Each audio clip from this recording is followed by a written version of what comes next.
Welcome to Daily Life Connection, our video talk time as we together explore who God is and how He works and what difference that makes in how we live out our lives. In the Chronicles of Narnia and the story of the Lion, Witch, and the Wardrobe by C.S. Lewis, there's a wonderful scene where the Pevensey children have just entered into Narnia and have met Mr. and Mrs. Beaver. And Mr. Beaver talks about Aslan, the Lion King, who, of course, is a representation of Jesus. And as he describes him as a lion, Susan says, I'm going to be very nervous, very anxious to meet a lion. Is he safe? And Mr. Beaver, kind of shocked, replies, Safe? Of course he isn't safe, but he is good. He's good.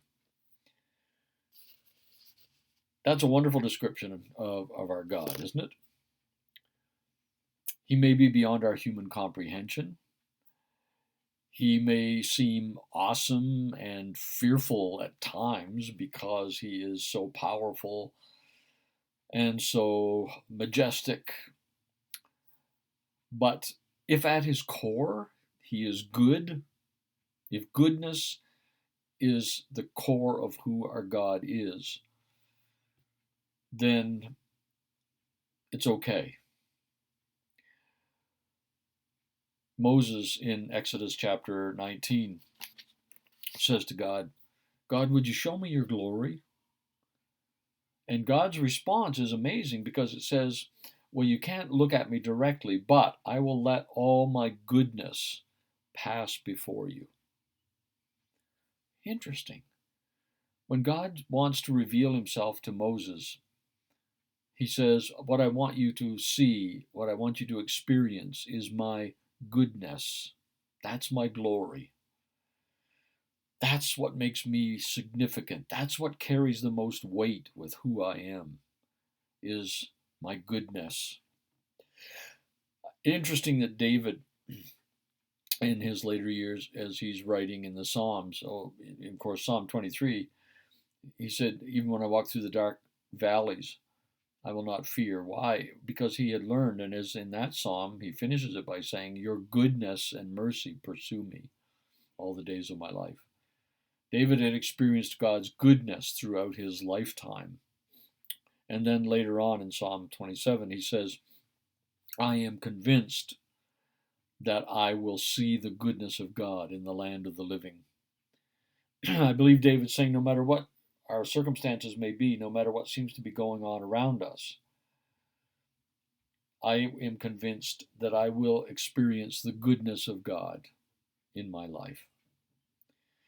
So for us today, I think that's an encouraging word, that at the core of who God is goodness, and that goodness is what we will experience as we walk with him through these times. We can be convinced of that. We can be convinced of that. He may have power beyond our comprehension. He may have plans and purposes in his creation that we don't begin to understand. But at the core of it all is the goodness of God. There's a wonderful song out these days that we're singing in our churches, and the chorus says, all my life you have been faithful. All my life you have been so, so good. With every breath that I'm able, I will sing of the goodness of God. You know, I'm going to be 70 years old in a few days. And I can say my experience has been, I have experienced the goodness of God. All my life he's been faithful. All my life he's been so, so good to me. So I am convinced that even in these days of pandemic and self-isolation and all these things that we're going through, no matter how long it takes, this day I will look for the goodness of God in my life, because I am convinced that it's there, and that his goodness is in your life too. I want you to think about that. I want you to look for it today. The goodness of God. God bless you. We'll talk again tomorrow.